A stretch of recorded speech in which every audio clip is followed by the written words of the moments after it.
Saat ini saya akan memaparkan koneksi antar materi dari modul 3.2, yaitu Pemimpin dalam Pengelolaan Sumber Daya.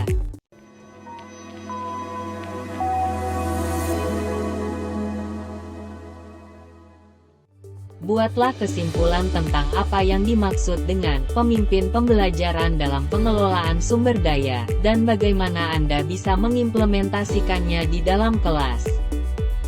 Sekolah sebagai ekosistem. Jika diibaratkan sebagai sebuah ekosistem, sekolah adalah sebuah bentuk interaksi antara faktor biotik, unsur yang hidup, dan abiotik, unsur yang tidak hidup. Kedua unsur ini saling berinteraksi satu sama lainnya sehingga mampu menciptakan hubungan yang selaras dan harmonis. Faktor-faktor biotik yang ada dalam ekosistem sekolah diantaranya adalah murid, kepala sekolah, guru, staf, tenaga kependidikan, pengawas sekolah, orang tua, masyarakat sekitar sekolah, dinas terkait, dan pemerintah daerah. Faktor-faktor abiotik yang juga berperan aktif dalam menunjang keberhasilan proses pembelajaran diantaranya adalah keuangan, sarana dan prasarana, lingkungan alam, pendekatan berbasis kekurangan atau masalah, deficit-based approach, dan pendekatan berbasis aset atau kekuatan, asset-based approach.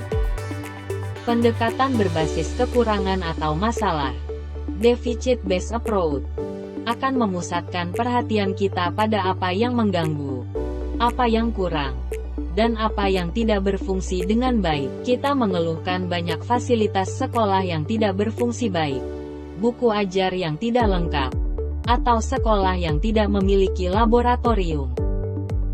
Pendekatan berbasis aset, asset-based approach. Pendekatan ini merupakan cara praktis menemukanali hal-hal yang positif dalam kehidupan. Dengan menggunakan kekuatan sebagai tumpuan berpikir, kita diajak untuk memusatkan perhatian pada apa yang berjalan dengan baik, yang menjadi inspirasi, yang menjadi kekuatan ataupun potensi yang positif. Asset-based community development, ABCD.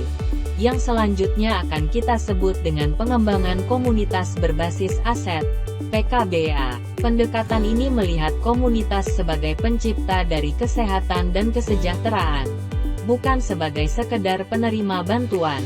Pendekatan PKBA menekankan dan mendorong komunitas untuk dapat memberdayakan aset yang dimilikinya, serta membangun keterkaitan dari aset-aset tersebut agar menjadi lebih berdaya guna. Aset-aset dalam sebuah komunitas. 7 aset utama. 1. Modal manusia. 2. Modal sosial. 3. Modal politik. 4. Modal agama dan budaya. 5. Modal fisik. 6.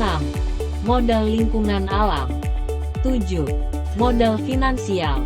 1. Modal manusia, SDM dalam sebuah komunitas, kepala sekolah, guru, staf TU, siswa, orang tua siswa. 2. Modal sosial, norma dan nilai yang disepakati bersama dalam sebuah komunitas dan bersinggungan dengan kebiasaan-kebiasaan baik yang dilakukan komunitas tersebut. 3.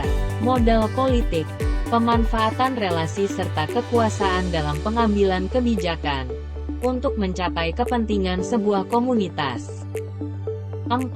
Modal agama dan budaya, berfungsi sebagai aturan dasar anggota komunitas untuk berperilaku dan menjadi keberagaman yang majemuk.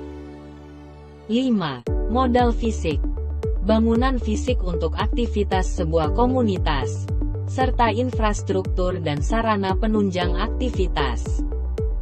6. Modal lingkungan alam, kondisi lingkungan sekitar yang dapat menopang dan memberikan kontribusi bagi kemajuan sebuah komunitas.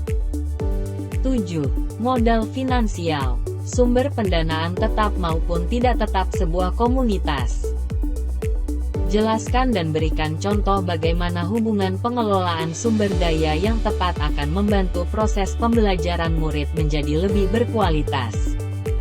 Dengan pengelolaan sumber daya yang tepat, kepala sekolah dan guru akan mampu menyediakan proses pembelajaran yang terbaik dan berpihak kepada murid, sehingga tidak ada lagi alasan terhambatnya pembelajaran dikarenakan tidak tersedianya dukungan.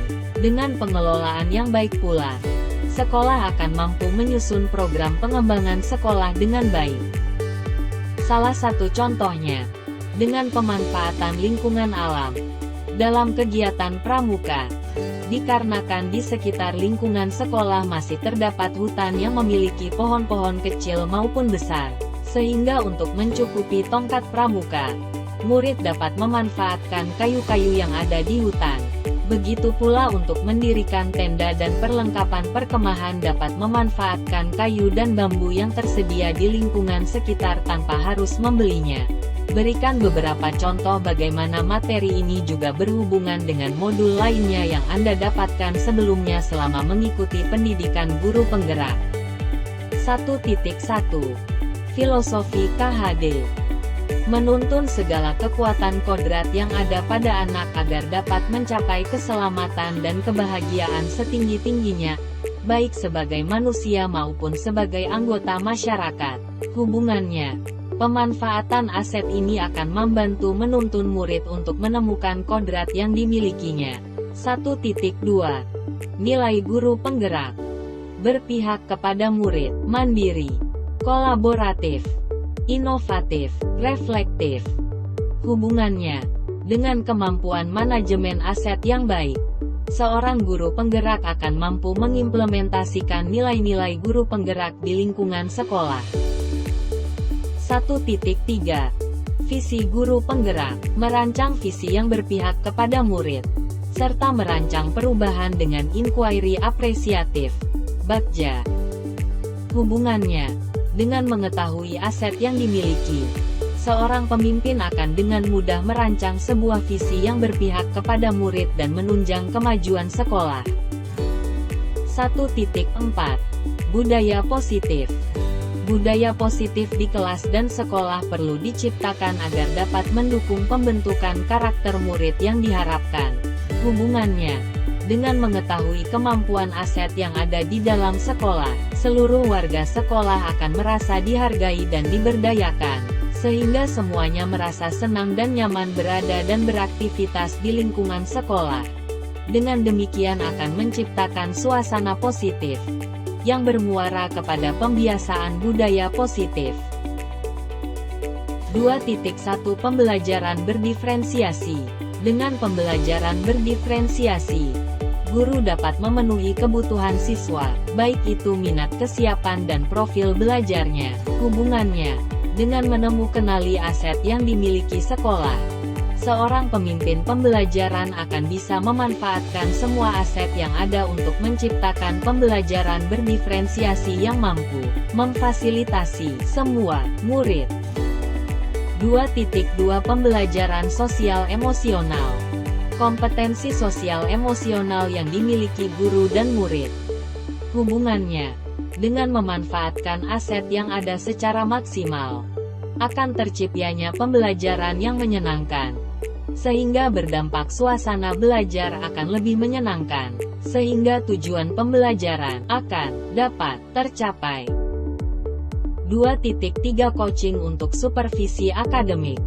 Untuk menggali dan mengoptimalkan potensi seseorang melalui proses percakapan yang terstruktur. Hubungannya, setelah mengetahui potensi seseorang, pemimpin dapat memanfaatkan aset tersebut untuk menunjang aktivitas untuk memajukan sekolah. 3.1 Pengambilan keputusan berbasis nilai-nilai kebajikan. Pengambilan keputusan dengan didasarkan atas 3 paradigma, 4 prinsip, dan 9 penguji pengambilan keputusan.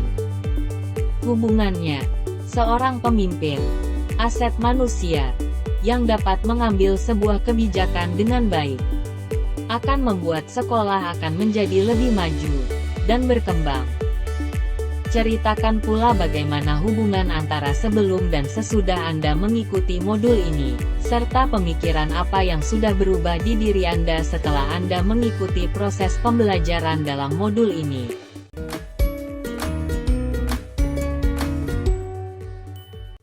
Sebelum mempelajari modul ini, saya selalu berpikir semua ide yang akan saya kerjakan terhambat, karena tidak adanya dukungan, dan tidak adanya aset maupun fasilitas yang kurang memadai.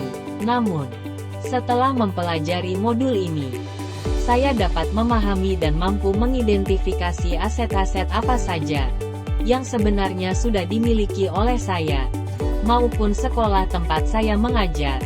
Saya mampu memanfaatkan aset-aset yang dimiliki tersebut untuk menunjang aktivitas saya di lingkungan sekolah.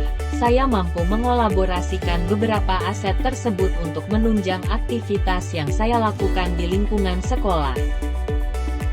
Yang berubah dalam pemikiran saya setelah mempelajari modul ini yaitu, kita harus mampu melihat kelebihan dari setiap kekurangan.